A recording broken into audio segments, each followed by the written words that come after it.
Thank you so much for tuning to my YouTube channel. If this is your first time of tuning into my YouTube channel or listening to our teaching, I will like to humbly encourage you to subscribe to our YouTube channel and possibly like our YouTube channel too. You will see the button, the bell by the side. You can as well press the bell so that every other time we upload any of our teaching, you can easily get them.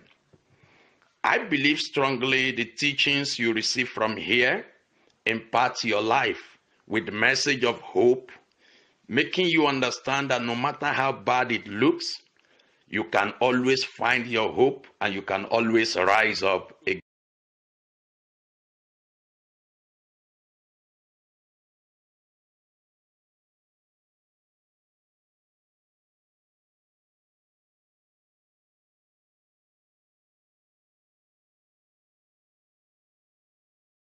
Person, the real person, the character of the person, the nature of the person, the fruit forms the character.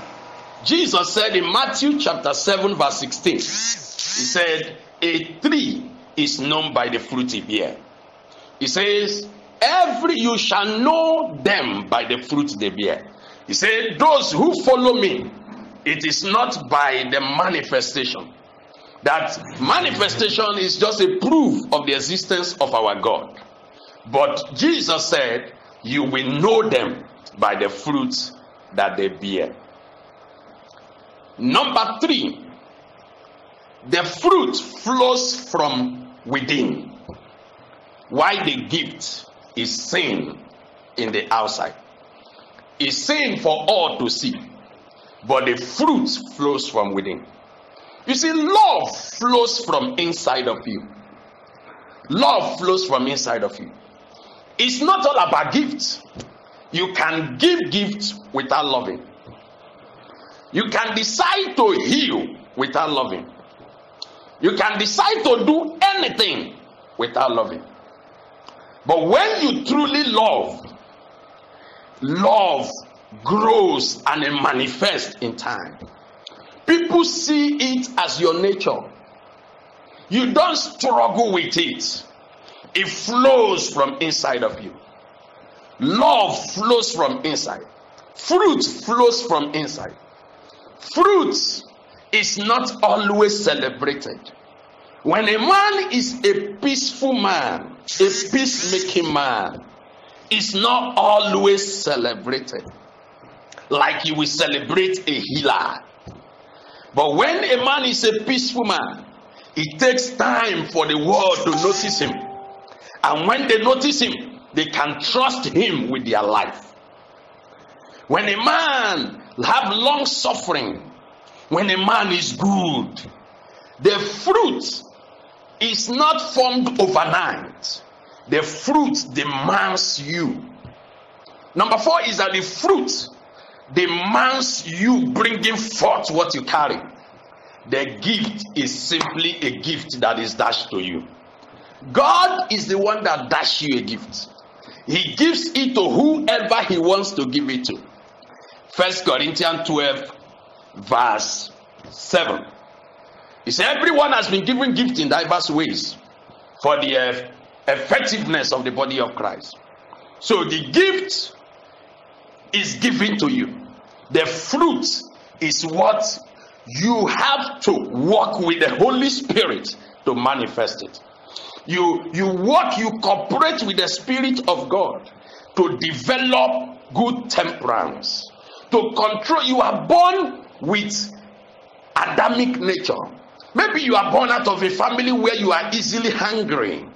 You are easily pissed off. Small thing irritates you. Maybe you are born in a family where malice is the order of the day. Maybe you are born in a family where people like to keep malice. Maybe you come from a family where they worship idol. And suddenly you decide, I will not bow down to idol. But sometimes the hunger in you want to rise up. And you say, no, I can't do it.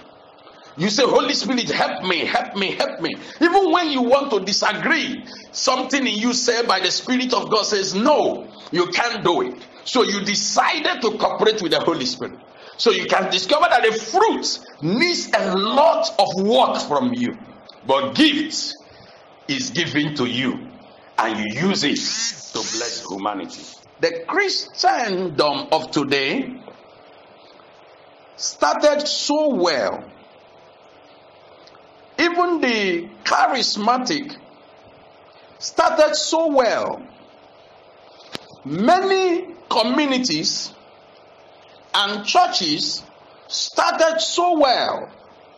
They started on the altar of fruits. They started on the altar of fruits. Many of the new community, I want to take you back to the early years of the renewal and to the early years of your own prayer group. When the people began and when the number are minimal, they grow so much in love. They operate more in fruits. You see a lot of fruits of the Holy Spirit. You see goodness. You see love. You see charity. You see long suffering. You see unity. You see endurance. You see gentleness. You see meekness. People, you have things like volunteer. People go out with all their heart. They are willing to show love. They envy nobody. One brother's success is everybody's success. When a brother cries, all the renewal members are crying. They live like one. There is bond. The bonding was so powerful that you look at them, you can say it clearly that brotherly love seems to be stronger than even the blood brother relationship. People trust their brothers so much. They trust their sisters so much. The unity was evidence for the whole church to see. That time, to visit members were not a problem at all. To have vigil for anybody that is in pain, people spend days and time to wait upon the Lord. People share things in common. You don't know the rich, you don't know the poor. The poor do not envy the rich. The rich do not castigate the poor. They share things. There is brotherly love. And in their midst, even in Acts chapter 4, in verse 32, when the fruit was manifesting and they were together, where they were began to shake. The Bible said right there that God was adding to their number those who are destined to be saved. Great things were happening among them because of the bond, because of the unity, because of the oneness. They share things in common. But along the way, today's renewal member, today's Christendom moved gradually away from the fruit and over-magnified the gift. They over-magnify the gift above the fruit. They celebrate one man that is gifted and relegate everyone. They celebrate one woman that is gifted in prophecy, and everybody is looking for the woman that can prophesy. And nobody sees that woman that shows love, that man that shows charity, that man that makes sure that the family nature, the brotherhood of the community is so strong. They relegate that man as if he has no thing because of one person or two people that have gift. Listen very well. The gift of the Lord is very good. Apostle Paul says something I love. Apostle Paul says to the people in Corinthians, he said, look, I am writing this to you because I speak in tongue more than you do. So he now said to them, I speak in tongue more than you do. In chapter 13 of 1 Corinthians, he said, I speak in tongue more than you do. He said, if you speak in tongue, you speak in tongue of angels. He said, even if you prophesy, even if you do anything that you have done, he said, if you don't have love, he said, you have just wasted your time. He said, if you raise the dead, if you perform miracles, you have ability to do miracles. But if you don't have love, Apostle Paul say, you don't have anything. In other words, Apostle Paul says, I speak in tongues more than you, so that you will not say I'm envying you. So that you will say, I don't have gifts. That is why I'm talking it. And I am saying to you also, you know me very well. I pray for sick, I pray for people. But beloved, Apostle Paul is saying to us, after Pentecost, where we have received the gift, that the gift will perform more better when the fruits get me very well. Am I saying that the gift is bad? No. We need the gift of the Holy Spirit like never before. But what I want you to note is, it is the fruit that gives birth to the gift. If you have the gift and you don't have the fruit, you will not last. In short, anointing, talent, gift without character is simple disability. Ability without character is simply disability. If talent, anointing, and gift gets you to the top, if you don't have character, if you don't have character, you will fall from the top. It takes more than gifts to stay at the top. It takes humility. It takes character. Your gift can make you popular, but when people come near you, they will run because you lack character. It takes more than talking. It takes more than raising the dead.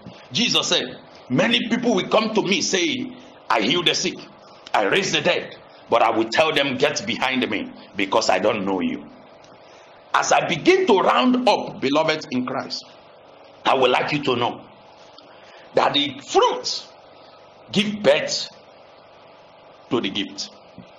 If we cherish the fruit, if we go back to the foundation of where we started from and begin to love and begin to show the fruit and endure, if we have fruit, many marriages will not collapse now. If Christians have fruit, many marriages will not collapse now. Many Christians have so much anointing to perform great miracles, but have no self-control. And before you know it, you will discover that brother has pregnated another sister, and that is the end of it. Lack of character. You see many people in marriages, they broke the marriage. You see brother trying to force it upon the sister, sister trying to force it upon the brother, because there is no self-control. Nobody endures each other. Everybody wants to be the captain of the boat. And the man said, I am the man. The woman said, I am the woman. Beloved in Christ, we end up scattering the home and everybody suffer. It is just the absence of the fruit. Where is the fruit of God in our midst?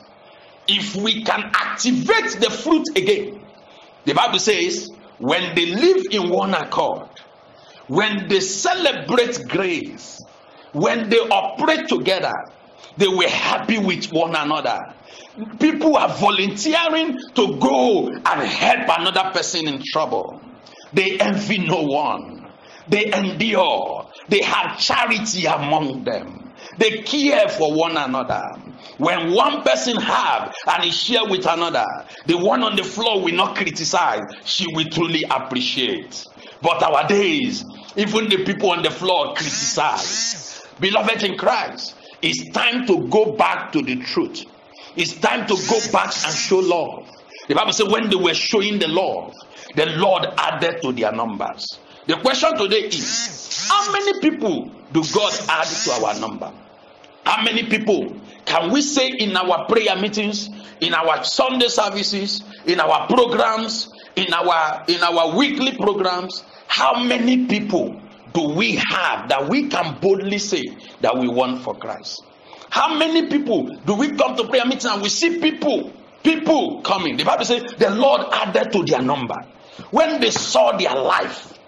It goes beyond clapping.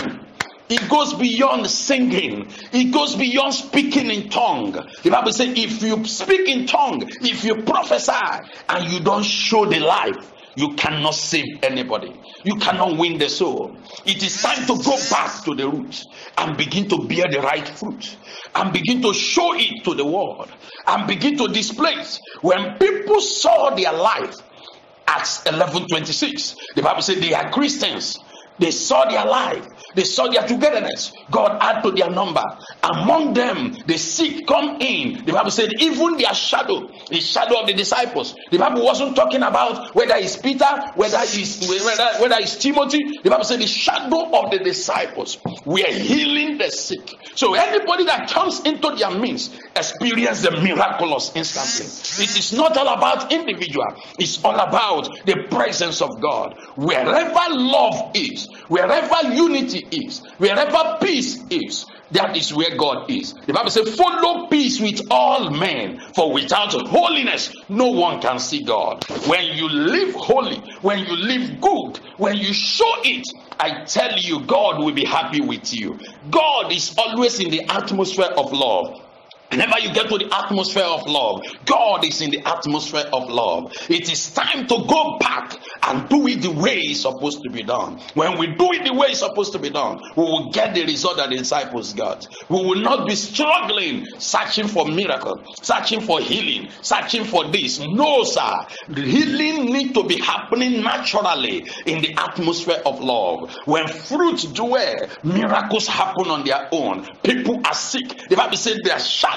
As many that come into the environment where they are experience the miracle. Hear me and hear me very well. When you look at the fruit of the Spirit, the reason why we must manifest the fruit in this end time is because the fruit is the ultimate. Don't judge your Christian life. Never you miss.